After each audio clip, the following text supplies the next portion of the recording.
É isso mesmo, pessoal. A União Soviética pediu para entrar para a OTAN. Vocês sabiam disso? O ponto que mais se discute entre os especialistas em relações internacionais é se a expansão da OTAN em direção à Rússia justificaria ou não uma resposta militar da Rússia à Ucrânia como aconteceu. Ah, Alex, mas isso aí não tem nada a ver não, porque a OTAN é uma aliança de defesa. Não representava ameaça nenhuma à Rússia. E mesmo que representasse, era só a Rússia ir lá e pedir para entrar para a OTAN também e problema resolvido.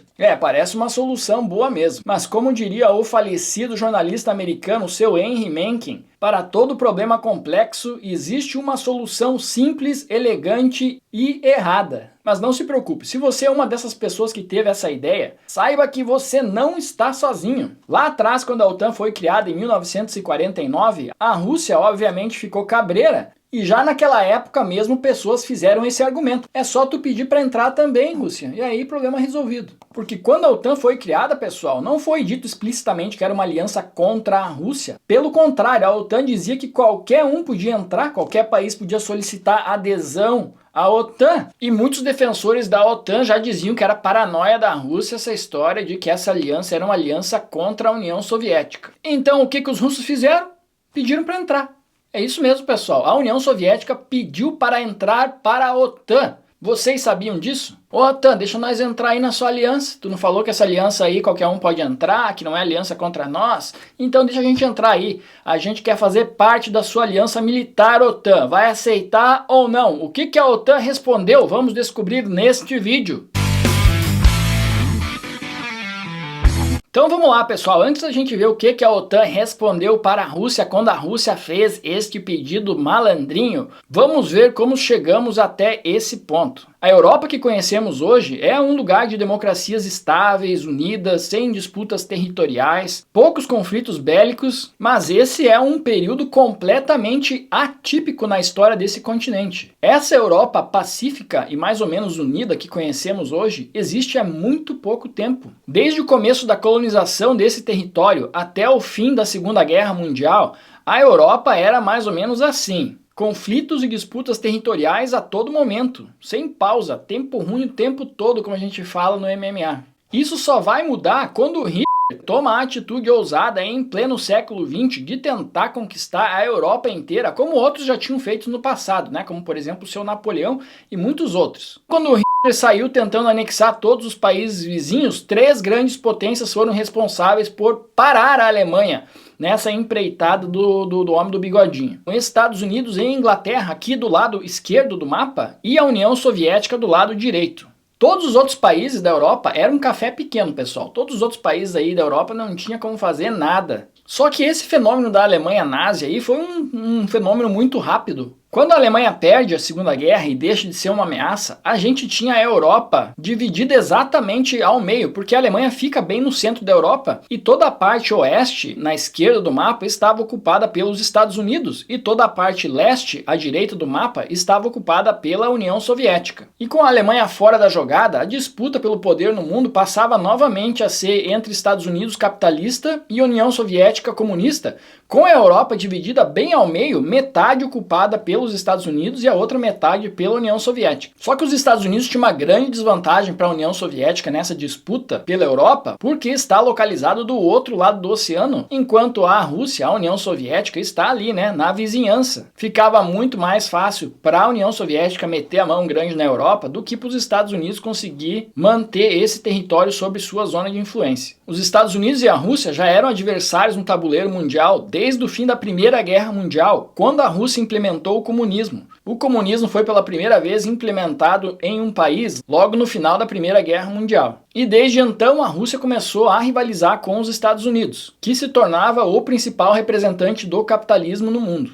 Então, quando acaba a Segunda Guerra Mundial e a Alemanha sai da jogada, os Estados Unidos olham para o mapa da Europa e vê esse mapa completamente pintado de vermelho aqui. A União Soviética sozinha já era um país gigantesco e ainda tinha ocupado toda a metade da Europa entre ela e a Alemanha. O que sobrou da Europa, que é a parte que estava sob o domínio americano, estava completamente destruída e ficaria muito vulnerável a uma nova investida da União Soviética. E era esse o principal medo dos Estados Unidos. Então os Estados Unidos tinham que fazer alguma coisa se quisesse garantir o mantenimento da sua zona de influência nessa região. Se os Estados Unidos simplesmente virassem as costas e fossem embora, eles estariam praticamente entregando a Europa e todo o domínio dessa região para a União Soviética, que tinha um poderio militar gigantesco na época. A União Soviética contava com 11 milhões de soldados, é mais do que 5 vezes o tamanho das Forças Armadas americanas hoje, mais do que 10 vezes o tamanho das Forças Armadas da Rússia hoje. Esse era o tamanho do Exército Vermelho após a Segunda Guerra Mundial. A União Soviética também contava com uma poderosa indústria bélica. Então, considerando todo esse cenário, o que os americanos fizeram? Bom, eles fizeram várias coisas, mas as principais delas foram duas. A primeira foi o Plano Marshall, que foi um plano de reconstrução econômica da Europa. Os Estados Unidos falaram: ó, Europa,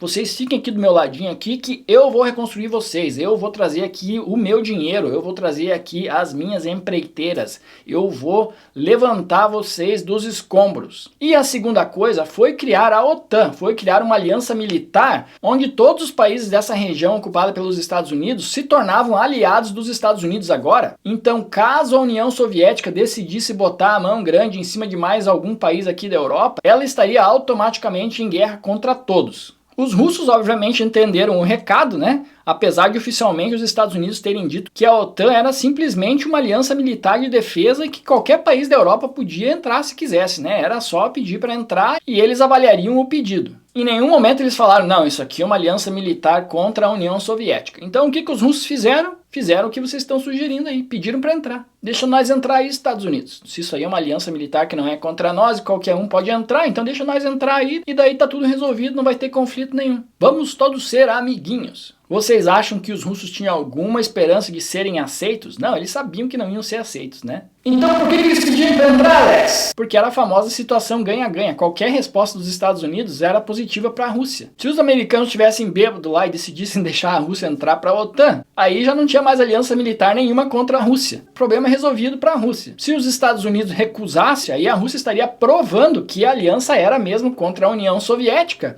E isso justificaria a União Soviética, então, criar uma aliança militar contra a OTAN, que foi o que aconteceu. Os Estados Unidos falaram que a União Soviética não podia entrar e a União Soviética falou: não, tá aí então, né? Tá provado que vocês estavam mentindo, que essa aliança militar de vocês era sim contra nós. A gente não tinha feito aliança militar nenhuma contra vocês até agora. Mas se vocês querem fazer uma contra nós, nós vamos fazer o quê? Vamos fazer uma contra vocês. E então a União Soviética cria o Pacto de Varsóvia, que é uma aliança militar equivalente à OTAN, só que do lado vermelho da força aqui, do lado comunista da força. Todos esses países aqui da União Soviética, mas todos os países entre a Alemanha e a União Soviética, formavam agora o Pacto de Varsóvia. Com praticamente todas as grandes potências militares do mundo divididas em dois blocos antagônicos, começa a tal da Guerra Fria, né? A guerra de intimidação. Os dois lados começam a correr para se armar e os dois lados ficam tão fortes, tão cheios de bombas atômicas, que um confronto direto nunca aconteceu, né? Enquanto existia esse equilíbrio de forças, um confronto direto nunca aconteceu. No máximo aconteceram algumas guerrinhas por procuração aqui e ali, né? No Vietnã, na Coreia, no Afeganistão, até o colapso da União Soviética. O comunismo, como se tornou claro, né, com a experiência da União Soviética, tem desvantagens práticas gigantescas quando comparado com o capitalismo, no que diz respeito à alocação eficiente de recursos e à produtividade da economia. Com o passar dos anos, a União Soviética ficou muito para trás e começou a desmoronar de vez lá em 1989 com a queda do Muro de Berlim na Alemanha. 2 anos depois, em 1991, a União Soviética colapsa de vez após uma sequência de reformas atabalhoadas implementadas pelo seu Mikhail Gorbachev. O Stalin e vários outros czars russos aí devem ter se revirado no caixão de ver a facilidade com que a União Soviética abriu mão de seu território, vários territórios que eram originalmente do Império Russo, né? Alguns deles eram até o berço do Império Russo, como a região da Ucrânia e da Bielorrússia. Isso é onde começou o Império Russo, é de onde o povo original da Rússia saiu. O desmantelamento da União Soviética foi um evento tão atabalhoado e tão desastrado que 15 novas repúblicas surgiram do nada, do dia para a noite, com muito pouca resistência por parte da Rússia em dar independência para esses territórios todos. Mas voltando à questão da OTAN, quando cai o Muro de Berlim, os alemães, querendo se livrar logo dos russos, prometem, né, o chanceler alemão da época promete que a OTAN nunca se expandiria em direção à Rússia, que a OTAN nunca se expandiria para nenhum país que fique entre a Alemanha e a Rússia, que isso seria eternamente uma zona neutra entre esses dois blocos. E a ideia até era boa, né? Se a gente olhar aqui no mapa, a gente vê que os azuizinhos ficariam aqui, os vermelhinhos ficariam aqui, e entre esses dois blocos ficariam esses países neutros, e todos seriam felizes para sempre. Só que esse tipo de promessa simplesmente não se cumpre no longo prazo. Assim como na vida, eu tenho lá minhas dúvidas se qualquer tipo de promessa se cumpre no longo prazo, porque na hora em que essas promessas são feitas, elas fazem sentido para os dois lados, porque geralmente são o resultado de uma negociação que naquele momento faz sentido. Com aquele equilíbrio de forças que existia naquele momento, esse acordo fazia sentido. Porém, no longo prazo, né, quando você faz uma promessa assim de para sempre, né, muita coisa vai mudar entre o agora e o para sempre. E foi isso que aconteceu. Ali nos anos 90, logo depois do colapso da União Soviética, os presidentes americanos, vendo o frangalho que se encontrava a Rússia, eles aproveitaram para meter marcha aqui e expandir a OTAN o máximo que desse. Mas para que, Alex? Para que os Estados Unidos foi expandir a OTAN? Por que foram lá chegar perto dos russos para arrumar confusão? Porque para os Estados Unidos era bom. Tendo todos esses países como aliados formais dele, né? Ele decide as guerras que esses países vão lutar. No caso de acontecer uma guerra no futuro com a Rússia ou com qualquer outro país, todos esses países aqui são aliados automáticos dos Estados Unidos. Os Estados Unidos não teria que ir procurar aliados em lugar nenhum, eles já seriam automaticamente todos aliados. E todos esses países, quando fazem parte da OTAN, eles recebem uma base militar americana. Então, quanto mais países se aliam à OTAN, maior é o domínio militar dos Estados Unidos no mundo e mais encurralados ficam os seus inimigos. E como os Estados Unidos não têm uma presença na Eurásia, né, os Estados Unidos está separado da Eurásia, né, a Eurásia é toda essa extensão de terra aqui que compreende a Europa e a Ásia. Como os Estados Unidos está separado por um oceano, ele ter vários aliados aqui na Europa formais é uma boa estratégia para manter a sua influência nesse território. Outro comentário que sai muito aqui nos meus vídeos é: não, os Estados Unidos não abocanhou ninguém, a OTAN não abocanhou país nenhum. Esses países voluntariamente pediram para se juntar à OTAN porque tinham medo da Rússia. E isso é verdade, pessoal, só que esses países não têm muita escolha. Se você é um paísinho pequeno e você tem um vizinho gigante com um poder militar muitas vezes maior do que o seu, você não vai conseguir garantir a sua soberania sozinho. Você vai ter que se aliar com alguém. E no mundo não tem assim muitas opções, né? Se o seu vizinho é a Rússia, quem que tem poderio militar para garantir a sua soberania em caso de um conflito com a Rússia? Não existe muitas opções no mundo, né? É os Estados Unidos ou a China agora. A China é aliada na Rússia e na época em que a maioria desses países se aliaram à OTAN, os Estados Unidos era a única potência capaz de enfrentar a Rússia. Então é muito óbvio que esses paizinhos pequenos aqui, nas proximidades da Rússia, não têm outra escolha a não ser se juntar à OTAN. Só que isso não é porque eles amam os Estados Unidos e odeiam a Rússia necessariamente, não. É porque a Rússia é o gigante que está ali do lado, é um país claramente expansionista, é só olhar para o tamanho da Rússia para você ver como que é um país expansionista. E a única opção que você tem para te defender é os Estados Unidos. Se esses países tivessem condições militares de se defender sozinhos, nunca que eles se aliariam à OTAN ou aos Estados Unidos.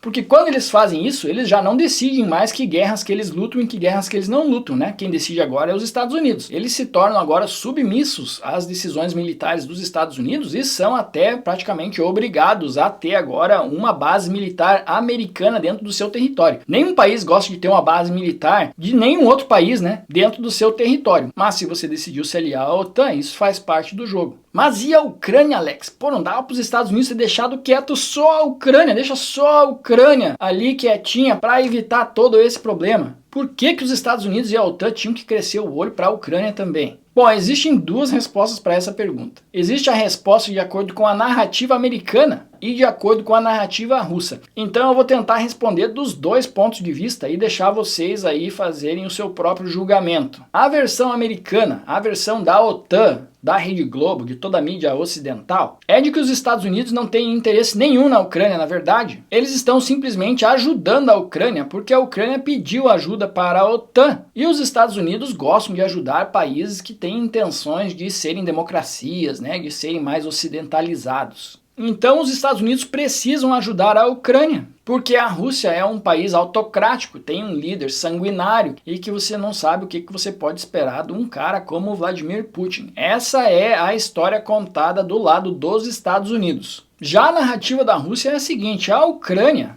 é uma parte da Rússia que foi arrancada injustamente em 1991, não deveria nem ter sido arrancada, não deveria ser um país independente. Agora tá cheio de neonarcisistas lá que odeiam os russos, querem proibir o idioma russo, querem acabar com a cultura russa. Era um país que até 2014 pelo menos era alinhado com nós, né? Com nós os russos, tinha um presidente que era aliado com nós. Porém, em 2014, os Estados Unidos financiam uma revolução na Ucrânia com o intuito de retirar o presidente ucraniano que era amigo da Rússia e colocar um presidente amigo dos Estados Unidos, que é o Zelensky. Então acontece aquela grande revolta lá na Ucrânia em 2014. O Zelensky assume e realmente começa a servir aos interesses dos Estados Unidos. Pede para se aliar à OTAN, por exemplo. A Rússia também acusa os Estados Unidos de terem laboratórios que desenvolvem armas biológicas em território ucraniano, além de interesses pessoais do seu presidente dos Estados Unidos, né, o seu Joe B., cujo filho tem negócios na Ucrânia, né? O filho do presidente dos Estados Unidos tem negócios na Ucrânia, como foi exposto pelo próprio Donald Trump, que quando era presidente dos Estados Unidos tentou forçar o Zelensky a colher provas que mostrassem os negócios do filho do Joe Biden na Ucrânia. Então, na narrativa dos Estados Unidos e da OTAN, a Ucrânia é um país tentando ser mais democrático que está sendo invadido pela Rússia sem nenhum motivo.